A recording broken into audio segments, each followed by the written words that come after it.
अब तो प्रकाश में आ जाइए। रानी ने अपना पर्दा हटाया और प्रकाश में आई। युवक युवराज ने देखा और चौंक गया, क्योंकि लोगों के द्वारा रानी की जिस तरह की कल्पना की जा रही थी, रानी उसके बिल्कुल विपरीत थी। रानी का रंग साफ नहीं था और ना ही चेहरे पर आभा थी। युवक उसे देखकर हंसा और कहा कि अच्छा, इसलिए आप अपना चेहरा छिपाए बैठी थीं, क्योंकि तुम्हें लगता है कि यह दिखाने योग्य नहीं है। रानी अब सर नीचे कर चुपचाप युवक की बात सुन रही है। फिर रानी कहती है, स्त्री सुंदर ना हो तो कौन विवाह करता है? क्या तुम अब मुझे देखने के बाद मुझसे विवाह करोगे? तुम पुरुष किस तरह की स्त्री चाहते हो मुझे पता है। जरा सोचो, एक अकेली स्त्री, वो भी अगर सुंदर ना हो तो कैसे? और कब तक अपने राज्य को बचा पाती? यह मेरी चतुराई है कि मैं अभी तक रानी हूं, किसी के अधीन नहीं हूं। युवराज बोला, तुम्हारी चतुराई ने ना जाने कितने प्राण लिए तुम्हें पता है। रानी बोली, प्राण मैंने नहीं, उनकी सुंदर स्त्री की चाह ने लिए।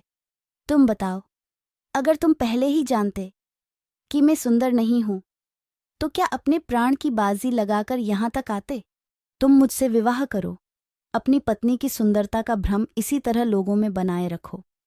तुम्हारा भी मान बढ़ेगा कि जिसे कोई न पा सका, उसे तुमने पा लिया। युवराज कुछ सोचने लगा। उसे सोचता देख रानी ने कहा कि तुम यहां से जीवित नहीं जा सकते, तुम्हें वही करना होगा जो मैं कह रही हूं। युवराज मुस्कुराते हुए बोला, हाँ, मैं तुमसे विवाह जरूर करूंगा। रानी उसकी बात सुनकर खुश हुई, लेकिन उसकी खुशी ज्यादा देर की नहीं रही।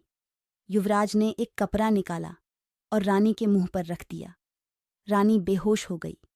युवराज रानी को उठाकर महल के गुप्त द्वार से होता हुआ पास ही अपने घर ले गया और वहां ले जाकर उसे बांध दिया।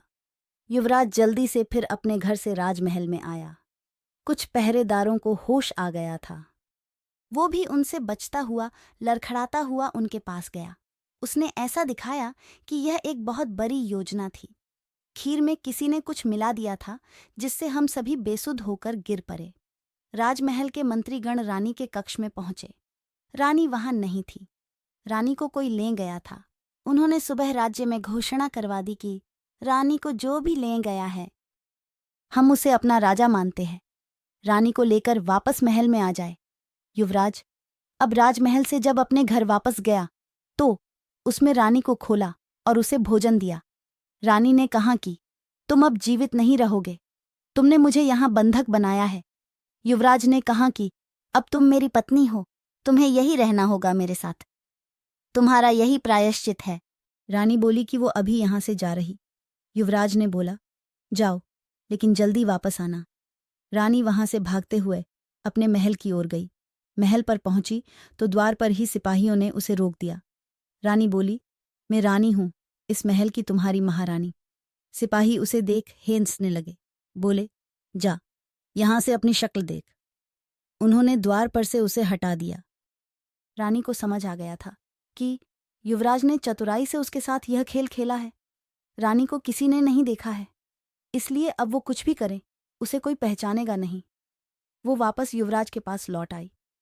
युवराज ने उसे कहा, आ गई, चलो अब कुछ खा लो।